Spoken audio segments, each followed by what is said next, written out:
Hello guys, welcome to RTJ English literature YouTube channel. இந்த சேனலில் இன்றைக்கி நம்ம என்ன வீடியோ பார்க்க போகிறோம் அப்படின்னா, a street car named desire. இதை எழுதின ஆத்தர் யாருன்னா டெனிசி வில்லியம். இந்த வீடியோவில் நம்ம author introduction, character list, act wise summary இது எல்லாமே பார்க்க போகிறோம். ஆத்தர் இன்ட்ரோடக்ஷனை பார்க்கலாம். டெனிசி வில்லியம் வந்து யாருன்னா ஒரு American play right and screen writer.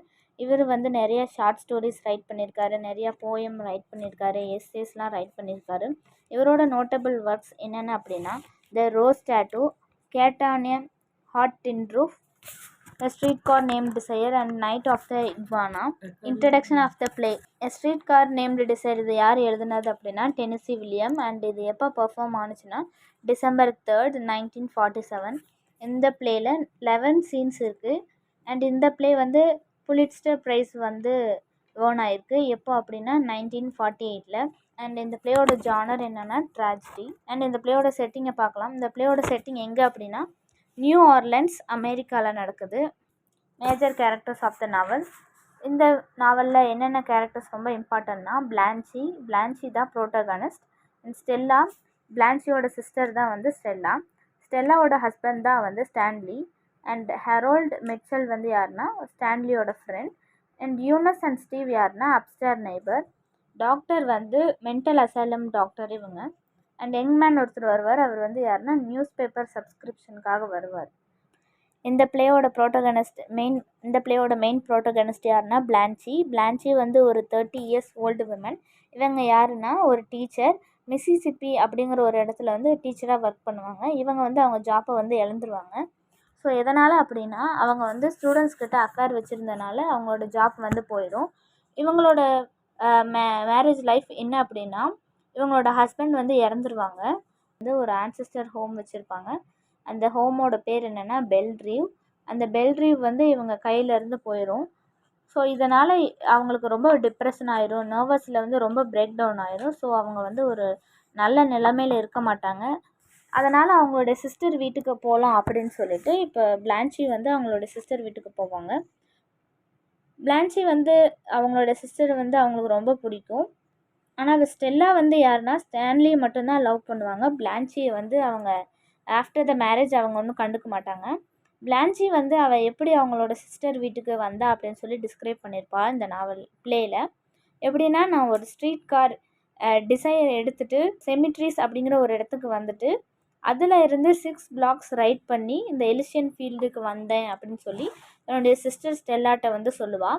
And பிளான்சியோட appearance எப்படி இருக்கும் அப்படின்னா, அவள் ஃபுல்லாக ட்ரெஸ் வந்து அவளோட ட்ரெஸ் எல்லாமே ஒயிட்டில் போட்டிருப்பாள்.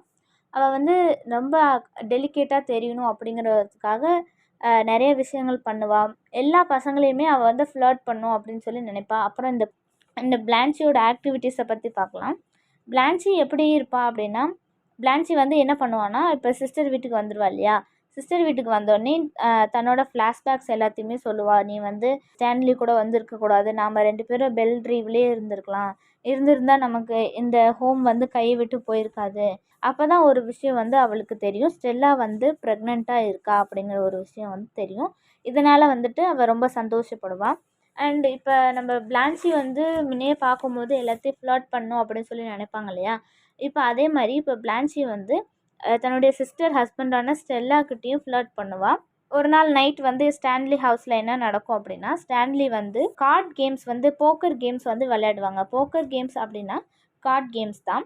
ஸ்டான்லியும் அவங்களோட ஃப்ரெண்ட்ஸும் நல்லா குடிச்சிட்டு அந்த கார்ட் கேம்ஸை வந்து விளையாடுவாங்க. அப்போ வந்து விளையாடும் போது ஒரு ஃப்ரெண்ட் வந்து அவங்க கூட இருப்பாங்க. அவங்க தான் ஹரோல்ட் மிட்சல். இந்த பிளேயில் வந்து மிட்ச் அப்படின்னு சொல்லுவாங்க. ஸ்டான்லியோட ஒரு பயங்கரமான ஃப்ரெண்டு தான் வந்து யாருன்னா மிட்ச்சு. இப்போ பிளான்சி வந்து ஃப்ளர்ட் பண்ணுறா. மிட்சல்லையும் விட்டு வைக்காமல் மிட்சல்லையும் ஃப்ளர்ட் பண்ணுறான். இது வந்து ஸ்டான்லிக்கு வந்து ரொம்ப இரிட்டேட்டாக இருக்குது. ஸோ அதனால் வந்து பிளான்சியை வந்து திட்டுறான், இந்த மாதிரிலாம் டிஸ்டர்ப் பண்ணாதீங்க, கேம் விளையாடும் போது டிஸ்டர்ப் பண்ணக்கூடாதுன்னு சொல்லி பிளான்சியை வந்து ஷவுட் பண்ணுறான். இருந்தாலும் வந்துட்டு பிளான்சி வந்து கம்முன்னு இருக்காது. இன்னமும் அவங்கள வந்து ஸ்டான்லி வந்து இரிட்டேட் பண்ணுவாள். எப்படி இரிட்டேட் பண்ணுவான்னா, அந்த ரேடியோ சவுண்ட்லாம் வந்து இன்க்ரீஸ் பண்ணுவாள். ஸோ அதனால் வந்துட்டு ஸ்டான்லி ரொம்ப இரிட்டேட் ஆயிடுவான். இரிட்டேட் ஆனோடனே ஸ்டான்லிக்கு ரொம்ப கோவம் வந்துடும். ஏற்கனவே ஸ்டான்லி வந்து ஒரு அரகண்டான பாய், ரொம்ப ஒரு ஆக்ரோஷமான ஒருத்தன்னு வச்சுக்கோங்களேன். பிளான்ச்சி தொடர்ந்து இரிட்டேட் பண்ணிக்கிட்டே இருக்கும்போது அவனுக்கு ரொம்ப கோவம் வந்து அவன் உட்காந்துருக்க சீட்லாம் எடுத்து தூக்கி எறிஞ்சிட்டு அந்த ரேடியோவை வந்து என்ன பண்ணுவான்னா விண்டோ வழியாக தூக்கி வீசிடுவான். இது எல்லாமே ஸ்டெல்லா வந்து பார்த்துக்கிட்டே இருப்பான். 2 பேர்த்துக்கும் ஃபைட் நடந்துகிட்ருக்கும். ஸ்டெல்லா வந்து இந்த 2 பேர்த்தோட ஃபைட்டை வந்து சால்வ் பண்ணுறதுக்காக நடுவில் வருவான். இப்போ ஸ்டான்லி வந்து ரொம்ப குடிச்சிருக்கனால அவனுக்கு வந்து நினைவே இருக்காது, என்ன பண்ணுறான்னு அவனுக்கு தெரியாது. என்ன பண்ணுவான்னா ஸ்டான்லி வந்து ஒரு கோவத்தில் வந்து ஸ்டெல்லா வந்து எட்டி உதச்சிருவான். ஸ்டெல்லா வந்து பயந்துட்டு ஸ்டெல்லாவும் பிளான்ச்சியும் யூனஸ் வீட்டுக்கு போயிடுவாங்க. யூனஸ் யார் அப்படின்னா அவங்க வீட்டில் இருக்க அப்ஸ்டேர் நெய்பர்ஸ். ஸோ அவங்க வீட்டுக்கு போயிடுவா, சேஃப்டிக்காக போவாள். இவங்க 2 பேரும் போனதுக்கப்புறம் அவங்க ஃப்ரெண்ட்ஸ் வந்து புரிய வைப்பாங்க. அவனுக்கு நினைவு திரும்பினதுக்கப்புறம் ஸ்டான்லியோட பிஹேவியரை பற்றி அவனுக்கு என்ன நடந்துச்சு அப்படிங்கிறத பற்றி சொல்லும் போது ஸ்டான்லி வந்து ரொம்ப மனசு வருத்தப்பட்டு அவன் செஞ்சதெல்லாம் தப்பு அப்படின்னு சொல்லி ஸ்டெல்லா கிட்ட புலம்புவான். நல்ல வானமே வந்து கிளியிற அளவுக்கு ஸ்டெல்லா அப்படின்னு சொல்லி ரொம்ப பயங்கரமாக கத்தி அழுவான். நீ வந்து என்னை மன்னிச்சிரு, இனிமேட்டு நான் வந்து அப்படி பண்ண மாட்டேன் அப்படின்னு சொல்லி ரொம்ப வந்து சொல்லி பேசி வந்து சமாதானப்படுத்திடுவான். அடுத்த நாள் வந்து இப்போ ஸ்டெல்லா வந்து எதுவுமே நடக்காத மாதிரி ஒரு பீஸ்ஃபுல்லான மார்னிங்காக இருக்க மாதிரி எந்திரிச்சு வந்து எல்லா வேலையும் செய்கிறான். ஸோ இப்போ பிளான்ச்சி வந்து இதை பார்க்குறாங்க. பிளான்ச்சி வந்து என்ன சொல்கிறான்னா, இவ்வளோ வந்து நேற்று நடந்த விஷயத்தை பற்றி உனக்கு எந்த கவலையுமே இல்லையா? நான் வந்து உனக்கு வந்து வேறு பையனை வந்து பார்க்குறேன், நீ வந்து வேறு எங்கேயாவது போய் கல்யாணம் பண்ணிக்கோ அப்படின்னு சொல்லுவாள்.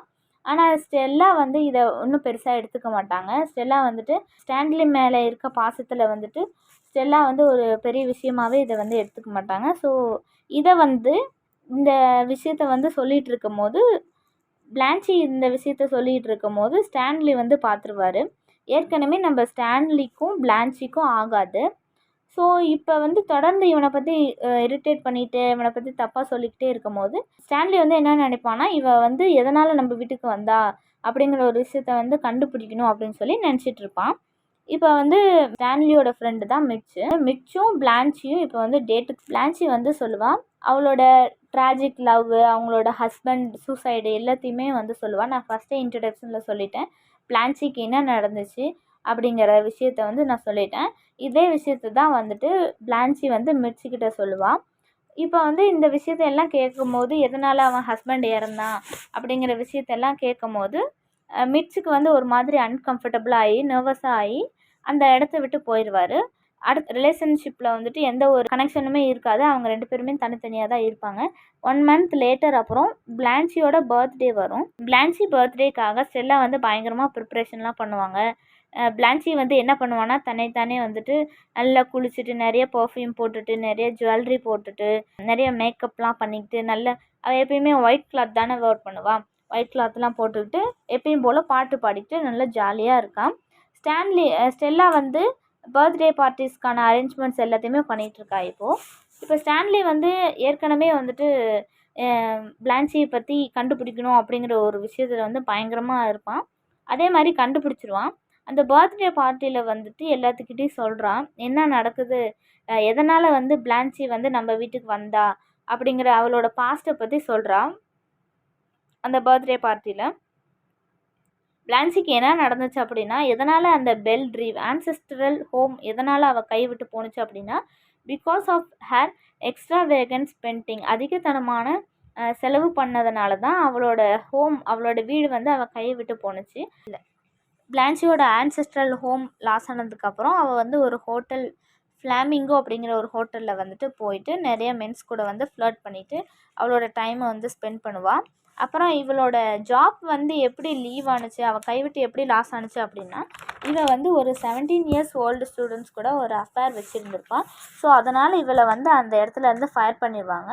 இப்போ இந்த விஷயத்தை எல்லாமே ஸ்டான்லி வந்து ஸ்டெல்லா கிட்ட சொல்லும் போது ரொம்ப ஸ்டன் ஆகிடுறாங்க. ஸ்டெல்லாவுக்கு என்ன பண்ணுறதுன்னே தெரியல.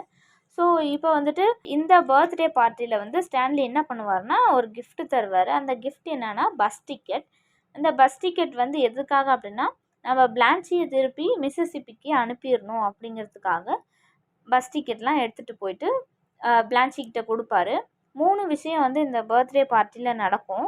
மிட்ச் வந்து அந்த பர்த்டே பார்ட்டிக்கு வரமாட்டான். எதனாலன்னா அவளோட பாஸ்ட்டு தெரிஞ்சதுலேருந்து அவன் வரமாட்டான். தென் ஸ்டெல்லாவும் ஸ்டான்லியும் இந்த விஷயத்தை கேள்விப்பட்டு அவளோட பாஸ்ட்டை கேள்விப்பட்டு ரொம்ப டென்ஷனாகவும் நர்வஸாகவும் இருக்காங்க. அண்டு ஸ்டான்லி வந்து என்ன பண்ணுவான்னா அவளோட ரிட்டர்னுக்காக பஸ் டிக்கெட்லாம் வாங்கிட்டு வந்து கொடுப்பா. ஸோ இந்த விஷயத்தெல்லாம் பார்க்கும்போது பிளான்ச்சிக்கு வந்து ரொம்ப கஷ்டமாயிரும். அவள் வந்து அவளோட ரூமை விட்டு அந்த இடத்த விட்டு போயிடுவா. ஸ்டெல்லாவுக்கும் ஸ்டான்லிக்கும் சண்டை வந்துடும். இந்த பாஸ்ட்டை பற்றி சொன்னதை அவங்க 2 பேரும் ஃபைட் பண்ணிக்குவாங்க. அப்போ ஃபைட் பண்ணும்போது ஸ்டெல்லாவுக்கு வந்து லேபர் பெயின் வந்துடும். லேபர் பெயின் வந்தனால பிளான்ச்சி மட்டும்தான் இப்போ வந்துட்டு அப்பார்ட்மெண்ட்டில் இருப்பாள். ஸ்டெல்லாவும் ஸ்டான்லியும் ஹாஸ்பிட்டல் போயிடுவாங்க. ஸோ பிளான்ச்சி வந்து தனியாக இருக்கும் போது ரொம்ப குடிச்சிட்டு அவளோட பாஸ்ட்டை பற்றி அவளோட எக்ஸை பற்றிலாம் நினச்சிட்டு ட்ரங்கன் மோடில் இருப்பாள். அந்த இடத்துக்கு வந்து மிட்ச் வருவார். மிட்ச் வந்து வரும்போது மிட்ச்சும் குடிச்சிருப்பார். மிட்ச் வந்து பிளான்ச்சியை வந்து அப்யூஸ் பண்ணிடலாம் அப்படின்னு சொல்லி வருவார். ஆனால் வந்துட்டு நம்ம பிளான்ச்சி வந்து அந்த இடத்துலேருந்து எஸ்கேப் ஆயிடுவாங்க. எப்படி எஸ்கேப் ஆவாங்கன்னா அவர்கிட்ட இருந்து ஃபயர் அப்படின்னு சொல்லும்போது அவரும் ஓடிடுவார். ஸோ அப்போ வந்து மிட்ச் வந்து பிளான்ச்சியை வந்து எதுவும் பண்ணாமல் ஓடிடுவார். அதுக்கப்புறம் ஸ்டான்லி வந்து வீட்டுக்கு வருவார். இப்போ ஹாஸ்பிட்டலில் தானே இருந்தாங்க. இப்போ ஸ்டான்லி வீட்டுக்கு வரும்போது பிளான்ச்சி வந்து ரொம்ப ட்ரீமில் இருப்பாள். அவளோட பயங்கரமான அவள் வந்து ஒரு ஃபேண்டசி வேர்ல்டில் வந்து இருப்பாள். இப்போ வந்துட்டு ஸ்டான்லி வந்துட்டு பிளான்ச்சியை வந்து செட்யூஸ் பண்ணிடுவாங்க. ஒரு வாரத்துக்கு அப்புறம் அதுக்கப்புறம் என்ன நடக்கும் அப்படின்னா ஸ்டெல்லாவும் யூனஸும் வந்துட்டு என்ன பண்ணுவாங்கன்னா பிளான்ச்சியோட பேக்ஸ் எல்லாம் வந்து பேக் பண்ணிகிட்ருப்பாங்க. ஸோ வந்து அதை பார்க்கும்போது பிளான்ச்சி வந்து ஸ்டெல்லா கிட்ட சொல்கிறா, ஸ்டான்லியால் நான் வந்து ரொம்ப டிப்ரெஷன் ஆகிட்டேன். ஸ்டான்லி பண்ண செடியூஸை பற்றி சொல்லுவாள். ஆனால் வந்துட்டு நம்ம ஸ்டெல்லா வந்து அதை நம்ப மாட்டாங்க. பிளான்ச்சி வந்து ஏற்கனவே அவளோட பாஸ்ட்டை பற்றி சொன்னதுனால அவளோட பாஸ்ட் ரொம்ப பேடாக இருந்தனால அவள் இப்போ சொல்கிற அந்த உண்மையான விஷயத்த வந்து ஸ்டெல்லா வந்து நம்ப மாட்டாள். இப்போ சொன்ன ஸோ இப்போ அரேஞ்ச்மெண்ட்ஸ் எல்லாம் போயிட்டுருக்கு. பிளான்ச்சியை வந்து நம்ம ஒரு மென்டல் அசைலம் ஹாஸ்பிட்டலுக்கு வந்து அனுப்பிடலாம் அப்படின்னு சொல்லும்போது டாக்டர்ஸ் கிட்ட வந்துட்டு அவள் வந்து ரொம்ப வந்துட்டு ரூரலாக பிஹேவ் பண்ணுவாள். இருந்தாலும் வந்துட்டு டாக்டர்ஸ் வந்து ரொம்ப பேஷண்ட்டாக பிஹேவ் பண்ணி ரொம்ப காமாக பிஹேவ் பண்ணி அவளை வந்துட்டு பிளான்ச்சியை வந்து மென்டல் அசைலமுக்கு கூட்டிகிட்டு போயிடுவாங்க. இப்போ வந்துட்டு கூட்டிகிட்டு போகும்போது தான் அந்த லாஸ்ட் சீன் என்ன நடக்கும்னா ஸ்டெல்லா வந்து அவளுடைய குழந்தைய வந்து தோளில் போட்டுட்டு அழுகுற மாதிரி இருக்கும். நம்ம ஸ்டான்லி வந்து அவங்கள வந்து கம்ஃபர்ட் பண்ணுற மாதிரி இருக்கும். தேங்க்ஸ் ஃபார் வாட்சிங். இந்த வீடியோ உங்களுக்கு பிடிச்சிருந்ததுன்னா லைக் பண்ணுங்கள், ஷேர் பண்ணுங்கள், மறக்காமல் சப்ஸ்கிரைப் பண்ணுங்கள்.